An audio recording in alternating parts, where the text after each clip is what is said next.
स्वागत है आपका नेक्स्ट आईएएस की इस खास पेशकश न्यूज एंड व्यूज में। भारत में समलैंगिक विवाह यानी सेम सेक्स मैरिजेस को कानूनी मान्यता देने से सुप्रीम कोर्ट ने इनकार करते हुए कहा है कि ये काम संसद या विधायिका का है। न्यूज एंड व्यूज के आज के अंक में समलैंगिक विवाहों और सामान्य विवाहों के कानूनी और संवैधानिक प्रावधानों की चर्चा करेंगे। क्या शादी किसी व्यक्ति का मूल अधिकार है? इस सवाल पर सुप्रीम कोर्ट के जजों का साफ कहना है कि शादी कोई मूल अधिकार या फंडामेंटल राइट नहीं है। समलैंगिक विवाह संबंधी याचिकाओं की सुनवाई करते हुए सुप्रीम कोर्ट की पीठ का बहुमत इस पर भी था कि समलैंगिक विवाह पर कानून बनाने का काम संसद का है। ऐसा इसलिए है क्योंकि समलैंगिक जोड़ों को शादी का अधिकार देने या किसी ऐसे समूह में जोड़ने के लिए तमाम तरह के नीतिगत परिवर्तन करने होंगे। सुप्रीम कोर्ट के इस फैसले में कहा गया है कि कोर्ट स्पेशल मैरिज एक्ट के प्रावधानों को न तो बदल सकता है और न ही उन्हें अप्रभावी कर सकता है और न ही उन्हें किसी दूसरे तरह से पढ़ा जा सकता है। याचिकाकर्ताओं की मांग थी कि कोर्ट मैरिज शब्द को मैन एंड वुमेन की जगह स्पाउस के रूप में इंटरप्रेट करे और उन प्रावधानों को अमान्य कर दे जो जेंडर रिस्ट्रिक्टिव यानी लैंगिक भेदभाव करने वाले हैं। याचिका पर सुनवाई करने वाले सभी जज इस बात पर एकमत थे कि सेम सेक्स मैरिज को मान्यता देने के लिहाज से स्पेशल मैरिज एक्ट 1954 में किसी तरह की छेड़छाड़ नहीं की जा सकती। स्पेशल मैरिज एक्ट में सभी भारतीय या विदेशों में रह रहे भारतीयों को उनकी धार्मिक मान्यताओं से परे जाकर शादी करने की अनुमति देता है। इस एक्ट के तहत कोई जोड़ा अगर शादी करना चाहता है तो उसे सभी दस्तावेजों के साथ शादी वाले दिन से 30 दिन पहले मैरिज ऑफिसर के पास आवेदन करना होता है। Central adoption resource authority CARA की स्पेसिफिक गाइडलाइंस किसी समलैंगिक जोड़े या अविवाहित जोड़े को संयुक्त रूप से कोई बच्चा गोद लेने की अनुमति नहीं देती है। हालांकि सुप्रीम कोर्ट के फैसले में यह पाया गया है कि ये मानना कि सिर्फ शादीशुदा और विपरीत लिंगी ही बच्चों को पालने में सक्षम हो सकते हैं या वही वातावरण बना सकते हैं, ये भेदभावकारी है। लेकिन कुल मिलाकर सुप्रीम कोर्ट ने सारी जिम्मेदारी विधायिका पर डाल दी है और इस बात पर जोर दिया है कि गोद लेने का जो कानून है उस पर जो भी विचार हो वो बच्चों के हित में हो। नॉन हेट्रोसेक्सुअल जोड़ों के लिए सिविल यूनियंस के मामले में भी बेंच ने 3-2 से इसे खारिज कर दिया।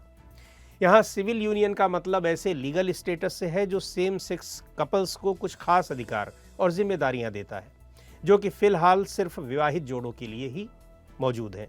हालांकि सिविल यूनियन का कॉन्सेप्ट शादी से मेल खाता है, लेकिन पर्सनल लॉ में इसे शादी की तरह स्वीकार्यता नहीं मिली है।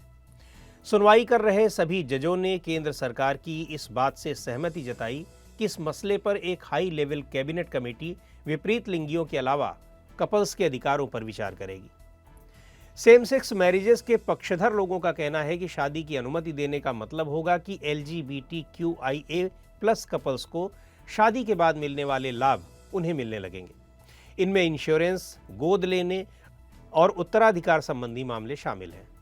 सिविल यूनियन का कॉन्सेप्ट इसका कोई विकल्प नहीं है और बहिष्कार के चलते वे संवैधानिक विसंगतियों को भी संबोधित नहीं करते। उनका बहिष्कार ये मैसेज देता है कि ऐसे जोड़ों की शादी असली शादी नहीं है। पूरी दुनिया में करीब 50 से ज्यादा देशों में समलैंगिक कपल्स को बच्चा गोद लेने का अधिकार है। ये संख्या सेम सेक्स कपल्स को शादी की अनुमति देने वालों से ज्यादा है। सेम सेक्स कपल्स को गोद लेने के अधिकार से बाहर रखना क्वीर कम्युनिटी को पहले से मिल रहे भेदभाव को और मजबूत करने वाला है, क्योंकि कानून किसी की सेक्सुअलिटी के कारण गुड और बैड पेरेंटिंग में अंतर नहीं कर सकता। ये तो रही बात सेम सेक्स मैरिजेस का समर्थन करने वालों की, लेकिन विरोध करने वालों के भी अपने तर्क हैं, अपने आर्ग्यूमेंट्स हैं। इनका कहना है कि शादी का जो सबसे फंडामेंटल महत्व है वो व्यक्तिगत पसंद पर आधारित होता है और सामाजिक प्रतिष्ठा प्रदान करता है। जेंडर का सवाल अप्रासंगिक हो सकता है, लेकिन मां और ममता का सवाल कभी अप्रासंगिक नहीं होगा।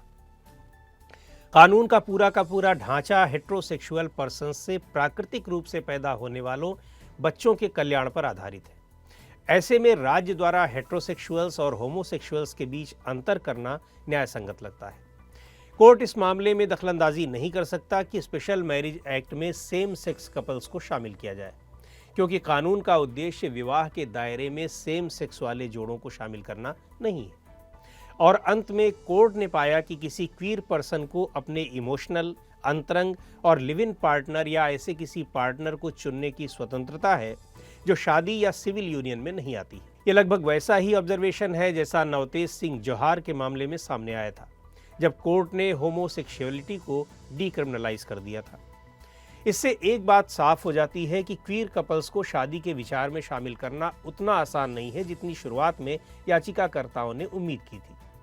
इसके लिए नए कानून बनाने की ज़रूरत है और आज के कानूनों में तमाम तरह के बदलाव किए जाने की ज़रूरत है। ऐसे में अब ज़रूरत इस बात की है कि विधायिका भारतीय पारिवारिक कानून को अधिक समावेशी, लैंगिक दृष्टि से न्यायपूर्ण और भेदभाव रहित बनाने के लिए इसके पुनर्मूल्यांकन और सुधार का बीड़ा उठाए। तो आज के इस अंक में इतना ही। अगले अंक में फिर मिलेंगे एक नए विषय के साथ। आपको ये कार्यक्रम कैसा लगा, कमेंट करके हमें ज़रूर बताएं। आप अपने सुझाव भी हमें भेज सकते हैं।